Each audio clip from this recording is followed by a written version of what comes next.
Assalamualaikum warahmatullahi wabarakatuh.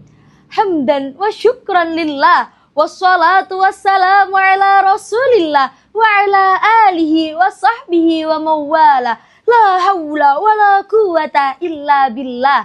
Amma ba'du. Dewan juri yang arif dan bijaksana, sahabat dai dimanapun Anda berada, Ibnu Basar dalam bukunya yang berjudul Menjadi Bijak dan Bijaksana Jilid 2 mengatakan bahwa pemuda yang tangguh ialah pemuda yang dapat membeli barang mewah namun tahu mana keinginan dan mana kebutuhan.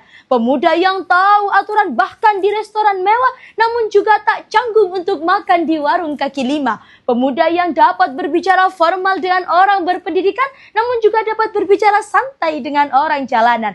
Pemuda seperti inilah hadirin, pemuda yang sangat disegani dan disenangi di era ini. Perlulah kita perhatikan pemuda kita agar ia siap menjadi tonggak kepercayaan bangsa Indonesia.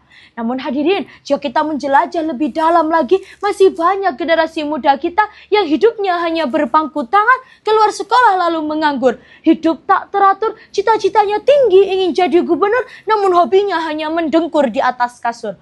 Oleh sebab itu hadirin, di kesempatan yang baik ini, izinkan saya menyampaikan sebuah tausiah yang berjudul Revolusi Mental Generasi Muda sebagai Aset Masa Depan Bangsa. Allah Subhanahu wa Ta'ala berfirman dalam surat Maryam ayat 59. Bismillahirrahmanirrahim. Fakhalafa min ba'dihim khalfun adha'us shalah wattaba'us syahawat fasawfa yalqawna ghayya. Kemudian datanglah setelah mereka penerus yang menyia-nyiakan salat dan menuruti syahwatnya, maka ia adalah orang yang tersesat. Hadirin sebangsa setanah air yang dirahmati Allah, ini adalah gambaran kecil dari keadaan kita saat ini. Kemudian timbul sebuah pertanyaan, bagaimana keadaan generasi muda Indonesia saat ini?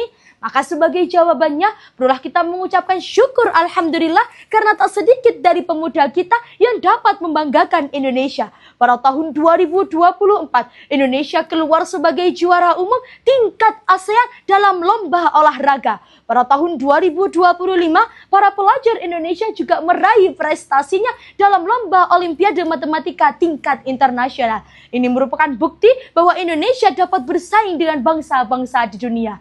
Namun hadirin, kita tidak bisa menutup mata bahwa masih banyak generasi muda kita yang lebih senang jika scroll TikTok dibandingkan membaca Al-Quran. Lebih senang jika pandai bergoyang dibandingkan taat bersembahyang. Lebih senang jika berpakaian rok mini dibandingkan syar'i dan islami. Banyak juga para perempuan di luar sana yang hamil duluan 3 bulan tidak ketahuan. Tak tahu kepada siapa meminta pertanggungjawaban karena tak tahu benih siapa yang bersemayam dalam kandungan. Merenung dalam kesendirian, datang rayuan dan bisikan setan. Hingga ia berlari ke jembatan, nyemplung ke dasar lautan dan tewas dalam keadaan mengenaskan. Na'udzubillahi min dzalik. Oleh sebab itu hadirin, saya ingin menyampaikan sebuah pesan. Wahai generasi muda Indonesia, mari kita bergaya diri dengan ilmu pengetahuan. Kita isi jiwa dengan iman dan ketakwaan. Dan kita hiasi akhlak kita seindah berlian. Maka jika demikian akan terbentuk pribadi yang salih-salihah. Amin. Keluarga yang sakinah. Amin. Masyarakat yang marhamah. Amin. Dan negara yang thayyibah. Allahumma amin. Seperti yang dikutip oleh Franklin D. Roosevelt, we cannot always build the future for our youth, but we can build our youth for the future. Kita tidak selalu bisa membangun masa depan untuk para pemuda, tapi kita bisa membangun para pemuda untuk masa depan. Hadirin yang dirahmati Allah, dapat kita simpulkan bahwa tantangan terbesar kita adalah merubah perilaku negatif generasi muda menuju perilaku yang produktif dan positif. Juga kunci dari sebuah keberhasilan generasi muda adalah dengan menguatkan iman, ilmu, dan juga akhlak yang mulia. Maka jika demikian akan terbentuk pondasi yang kuat dalam pengembangan dan pembangunan masyarakat dan bangsa. Cukup sekian tausiah yang dapat saya sampaikan. Undur maqalah wala tangdur mangqalah. Assalamualaikum warahmatullahi wabarakatuh. Festasnas 2026. Justice.